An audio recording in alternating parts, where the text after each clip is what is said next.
नमस्कार, जनादेश में आपका स्वागत है। मैं हूं चंद्रशेखर जोशी। जनादेश यानी 5 राज्यों में हो रहे विधानसभा चुनाव की स्पष्ट और निष्पक्ष खबरें। जनादेश में बात होगी राजस्थान, मध्य प्रदेश, छत्तीसगढ़, तेलंगाना और मिजोरम में क्या रहीं दिन भर की चुनावी सरगर्मियां, और दिखाएंगे ग्राउंड रिपोर्ट।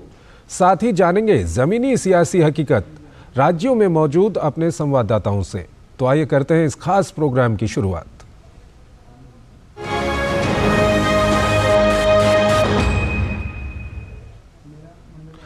प्रधानमंत्री नरेंद्र मोदी ने मध्य प्रदेश में चुनावी रैली को संबोधित किया। यहां पीएम मोदी ने विपक्ष के परिवारवाद और तुष्टीकरण पर हमला किया। प्रधानमंत्री ने कहा कि कांग्रेस सिर्फ वोट बैंक की चिंता करती है। प्रधानमंत्री ने कांग्रेस के चुनावी वादों को मीठा जहर भी बताया।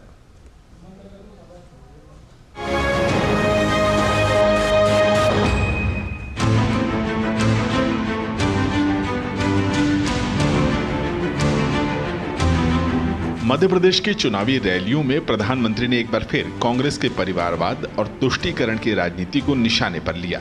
उन्होंने कांग्रेस पर भ्रष्टाचार और विकास कार्यों को लटकाने, अटकाने और भटकाने के भी आरोप लगाए। प्रधानमंत्री ने छतरपुर की जनसभा में कहा कि कांग्रेस सिर्फ अपने वोटों की चिंता करती है। उसकी सोच गुलामी की मानसिकता से भरी हुई है। गाड़ी चलानी आती है, कार चलानी आती है, जीप चलानी आती है, काफी लोग हैं। अच्छा, उसमें एक रिवर्स गियर होता है, पता है? वो रिवर्स गियर क्या करता है? गाड़ी पीछे ले जाता है ना। अब ये रिवर्स गियर क्यों की बात मैं क्यों कर रहा हूं, मैं क्यों पूछ रहा हूं? जैसे रिवर्स गियर वो चलने वाली गाड़ी हमें पीछे ले जाता है, वैसे ये कांग्रेस वाले रिवर्स गियर के एक्सपर्ट है। वो मध्य प्रदेश की विकास की गाड़ी पीछे ले जाएंगे। कांग्रेस सुशासन को कुशासन में बदलने में एक्सपर्ट है। उनकी हर योजना, हर पॉलिसी देश को पीछे ले जाने वाली होती है। कांग्रेस के लिए देश नहीं, बल्कि उसका अपना स्वार्थ सर्वोपरि रहता है। कांग्रेस के चुनावी वादों को प्रधानमंत्री ने मीठा जहर करार दिया। उन्होंने कहा कि कांग्रेस लोगों के बीच सिर्फ झूठ ही फैलाती है, वो अपने वादों पर खरी नहीं उतरती। जहां जहां कांग्रेस की सरकारें बनी हैं, वहां सिर्फ तबाही लेकर आई है। प्रधानमंत्री ने सतना की रैली में कहा कि कांग्रेस ने सिर्फ गरीबों का मजाक उड़ाया है, जबकि भाजपा सरकार ने गरीबों को पक्के घर बना कर दिए हैं। अब गरीब का बेटा गरीब के लिए तो काम करेगा, आपके लिए ही तो काम करेगा। आप ही तो मेरा परिवार है। मेरे देशवासियों, ये मोदी है जिसने 4 करोड़ घर बनाए। ये मोदी है जिसने 4 करोड़ घर बनाए, लेकिन खुद के लिए घर नहीं बनाया है। मेरे परिवारजनों, गरीबों का घर हो, मुफ्त राशन हो, मुफ्त इलाज हो, आज इन पर भाजपा सरकार लाखों करोड़ रुपए खर्च कर रही है। यानी देश का पैसा गरीबों के काम आ रहा है। लेकिन जब कांग्रेस की सरकार थी, तब ये पैसा कहां जाता था? तब देश का लाखों करोड़ रुपया 2G घोटाले में जाता था, कोयला घोटाले में जाता था, कॉमनवेल्थ घोटाले में जाता था, हेलीकॉप्टर घोटाले में जाता था। और मोदी ने ये सारे घोटाले बंद कर दिए। प्रधानमंत्री ने लोगों को भरोसा दिलाया कि भाजपा विकास कार्यों को तेजी से जारी रखेगी, जबकि कांग्रेस सभी काम ठप कर देगी। उन्होंने नीमच में कहा कि कांग्रेस ने फूट डालो, शासन करो की नीति अपनाई। उसने देश में आतंक, अराजकता और अस्थिरता को बढ़ावा दिया है। कांग्रेस के पास विजन के नाम पर सिर्फ विरोध और विभाजन है, और जहां विभाजन होता है, वहां विजन संभव ही नहीं होता है। कांग्रेस देश के लिए सिर्फ समस्या पैदा करना जानती है। उसके पास कोई समाधान नहीं है। महात्मा गांधी कहते थे कि ईमानदारी से शासन चलाना चाहिए, देश में राम राज्य लाना चाहिए। लेकिन कांग्रेस ने एक तरफ भ्रष्टाचार का किला खड़ा किया और दूसरी तरफ भगवान राम को भी काल्पनिक बता दिया। प्रधानमंत्री ने एक बार फिर भरोसा दिलाया कि गरीब कल्याण के काम भाजपा सरकार करती रहेगी। वहीं देश में इंफ्रा, औद्योगिक और तकनीकी विकास का दौर भी तेजी से जारी रहेगा। दीपक जैन, चंद्रशेखर और अभिषेक सिंह के साथ ब्यूरो रिपोर्ट, डीडी न्यूज।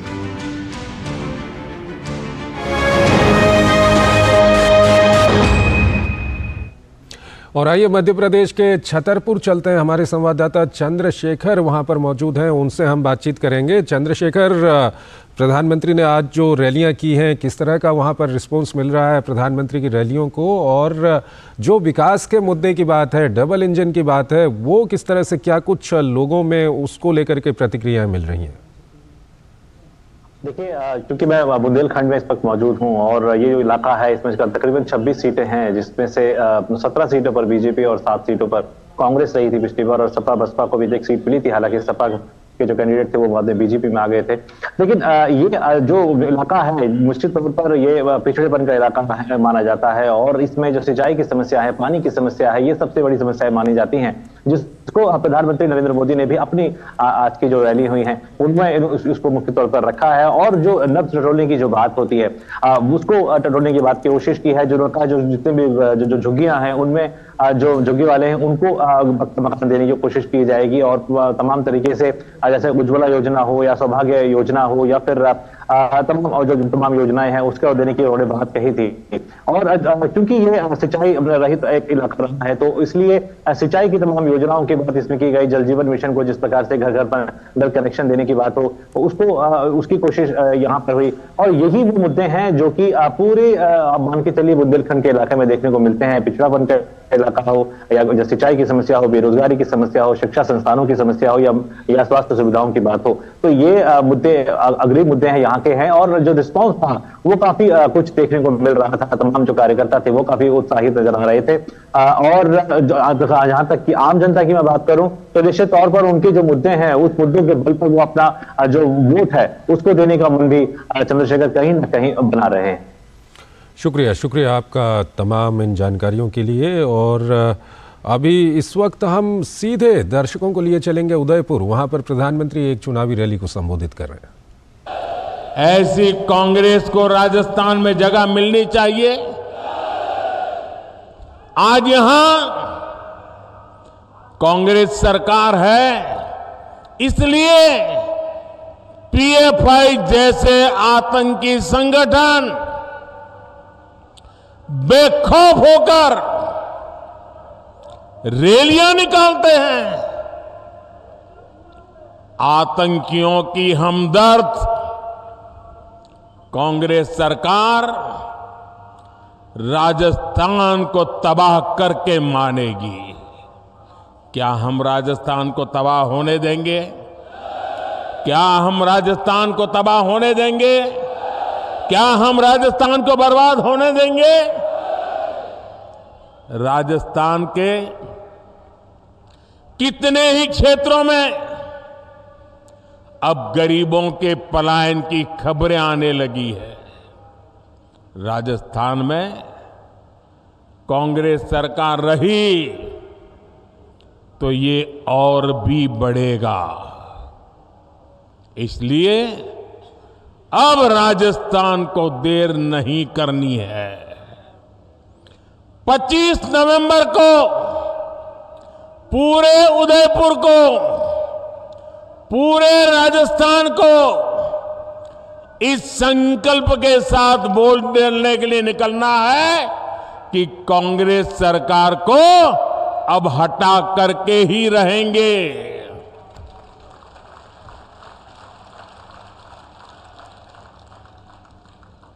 मेरे परिवारजनों, आज राजस्थान में न दलित, पिछड़े और गरीब सुरक्षित है और ना ही हमारी बहन बेटियां सुरक्षित है। कांग्रेस ने महिलाओं के खिलाफ अपराध के मामलों में राजस्थान को नंबर 1 बना दिया है। कांग्रेस सरकार महिलाओं के खिलाफ अपराध को काबू कर पाने में पूरी तरह नकारा साबित हुई है। और शर्मनाक ये कि कानून व्यवस्था के सवाल पर कांग्रेस के मंत्री मजाक उड़ाते हुए कहते हैं कि ये मर्दों का प्रदेश है। डूब मरो कांग्रेस के लोगों, आपके मुंह से ऐसे शब्द निकलते हैं। आपने सिर्फ राजस्थान की माताओं बहनों का ही अपमान नहीं किया, आपने राजस्थान के मर्दों का भी अपमान किया है। राजस्थान के मर्द माता बहन की इज्जत के लिए अपना सर कटाने के लिए तैयार होने वाले लोग होते हैं।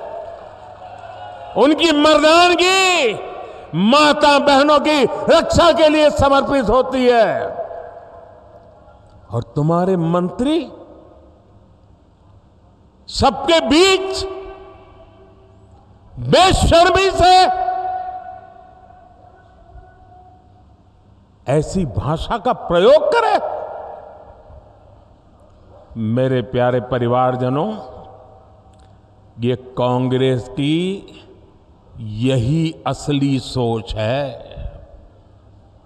और इसलिए कांग्रेस के राज में बहनों बेटियों की इतनी बुरी गत बनी गई है।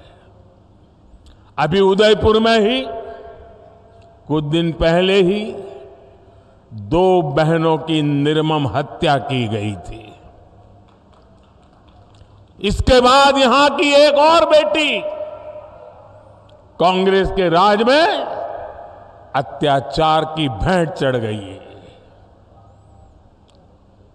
अपनी गाय बकरियां चराकर पेट भरने वाली मेरी आदिवासी बहन की निर्मम हत्या कर दी गई है। ऐसे अपराधी सोच वाले लोगों को कांग्रेस की सरकार में ही बढ़ावा मिला है। उन्हें सर्टिफिकेट मिल गया मर्दानगी का। इन पापियों को राजस्थान में कानून की स्थिति ये हो गई है कि अब बहन बेटियां अपने काम से खेत खलिहान जाने से भी डरने लगी है। आज राजस्थान में घर से बाहर निकलने के बाद कोई छात्रा सुरक्षित महसूस क्यों नहीं करती? आज राजस्थान की हर बहन बेटी पूछ रही है कि क्या उसे सम्मान से जीने का अधिकार नहीं है? मैं राजस्थान की माताओं, बहनों, बेटियों, आपका दर्द समझता हूं। मैं आपका आक्रोश समझता हूं। बहनों बेटियों पर अत्याचार तभी रुकेगा जब यहां से कांग्रेस की विदाई होगी। कांग्रेस की विदाई होनी चाहिए कि नहीं होनी चाहिए? बहन बेटियों की रक्षा होनी चाहिए कि नहीं होनी चाहिए? बहन बेटियों को सम्मान से जीने का अधिकार है कि नहीं है? माताओं बहनों को गौरव से जीने का अधिकार है कि नहीं है? राजस्थान से भाजपा गुंडा राज, और अपराध पूरी तरह खत्म करने के लिए प्रतिबद्ध है। तो प्रधानमंत्री नरेंद्र मोदी को आप सुन रहे थे, वो उदयपुर में, राजस्थान के उदयपुर में एक सभा को संबोधित कर रहे थे। प्रधानमंत्री ने कहा कि भाजपा राजस्थान से गुंडाराज को खत्म करने के लिए प्रतिबद्ध है। उन्होंने कहा कि महिलाओं के खिलाफ अपराध में कांग्रेस ने राजस्थान को नंबर 1 बना दिया है। महिलाओं पर अत्याचार तब रुकेगा जब कांग्रेस की विदाई होगी। उन्होंने कहा कि कांग्रेस सरकार है राजस्थान में, इसलिए यहाँ पीएफआई जैसे संगठन बेखौफ हैं, ये प्रधानमंत्री ने कहा। एक छोटा सा ब्रेक लेते हैं, ब्रेक के उस पार फिर कुछ चुनावी खबरें हम आपको बताएंगे। अलग है हम, ये रफ्तार नई है, ये रफ्तार सही है, ये जज्बा नया है, खुद ब खुद नया है। आयशर प्राइमर G3, जज्बा नया, जीत नई। स्वागत है आपका ब्रेक के बाद। मध्य प्रदेश की बात करते हैं। मध्य प्रदेश में जैसे जैसे चुनाव की तारीख नज़दीक आ रही है, राजनीतिक दलों के प्रचार में भी तेजी आ रही है। प्रदेश के सीएम शिवराज सिंह चौहान ने कांग्रेस नेता प्रियंका गांधी के बयान पर तंज कसा। वहीं भाजपा नेता निर्मला सीतारमण ने भोपाल में बिहार के मुख्यमंत्री नीतीश कुमार के बयान को शर्मनाक बताया। कांग्रेस नेता राहुल गांधी और प्रियंका गांधी ने भी राज्य में रैलियों को संबोधित किया।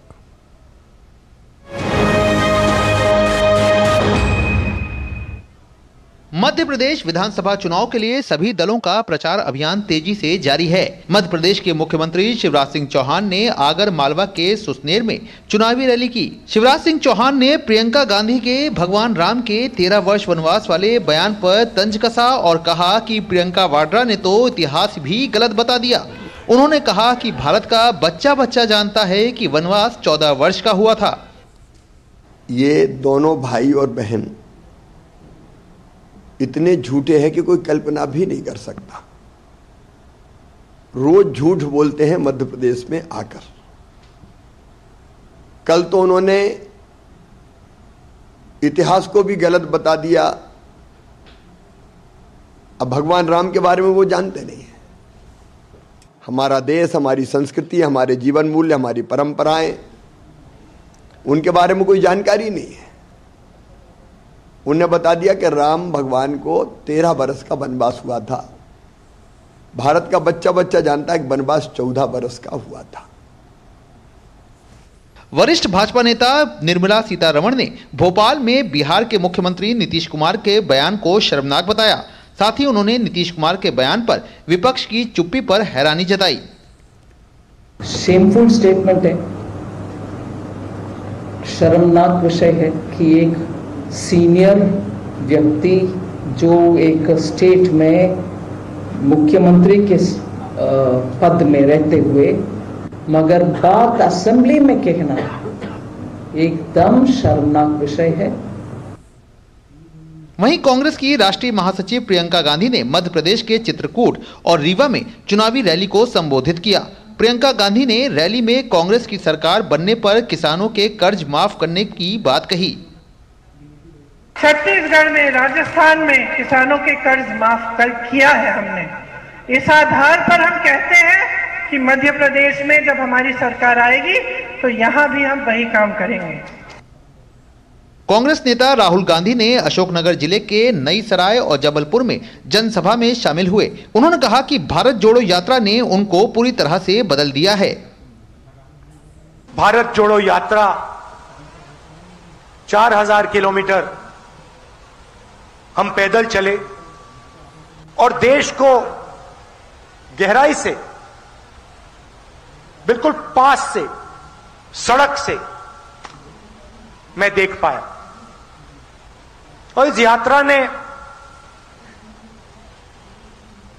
मुझे बदल दिया।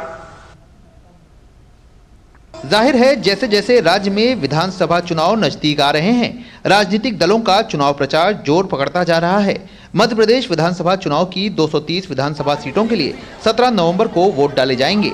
मध्य प्रदेश में मुख्य मुकाबला भारतीय जनता पार्टी और कांग्रेस के बीच है। अब देखना है कि ऊंट किस करवट बैठता है।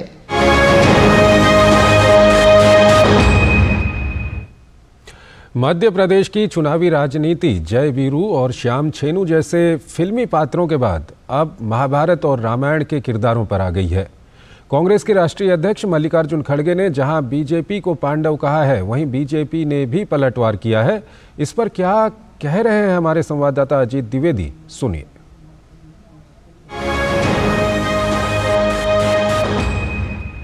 मध्य प्रदेश के विधानसभा चुनाव में फिल्मी पात्रों जय वीरू और श्याम छेनू के बाद अब महाभारत के कौरव और पांडवों की एंट्री हो गई है। जी हां, मध्य प्रदेश के विधानसभा चुनाव में जिस तरीके से लगातार बीजेपी और कांग्रेस एक दूसरे पर तमाम पात्रों के माध्यम से आरोप लगा रही है, उसी कड़ी में एक पात्र और जुड़ गया है मध्य प्रदेश में, जहां पर कि कांग्रेस के राष्ट्रीय अध्यक्ष मल्लिकार्जुन खड़गे ने एक सभा के दौरान में कहा कि बीजेपी पांडवों की तरह उनके पीछे पड़ी हुई है। वहीं बीजेपी ने पलटवार करते हुए कहा कि मल्लिकार्जुन खड़गे ने अब मान लिया है कि बीजेपी पांडव है और कांग्रेस कौरव है, यानी कि पांडवों का मुकाबला कौरव के साथ है। मध्य प्रदेश की राजनीति में इस समय तमाम तरह के रोचक इस तरीके के पात्र सामने आ रहे हैं, जिसमें कि लगातार कांग्रेस और बीजेपी एक दूसरे के ऊपर तमाम पात्रों को लेकर निशाना साध रही है। प्रियंका गांधी ने भी इंदौर में हुई रैली में बीजेपी को अहिरावण कहा, वहीं श्री राम को ठगने का आरोप लगाया। साथ ही बीजेपी ने भी लगातार पलटवार किया है। इस समय मध्य प्रदेश की राजनीति में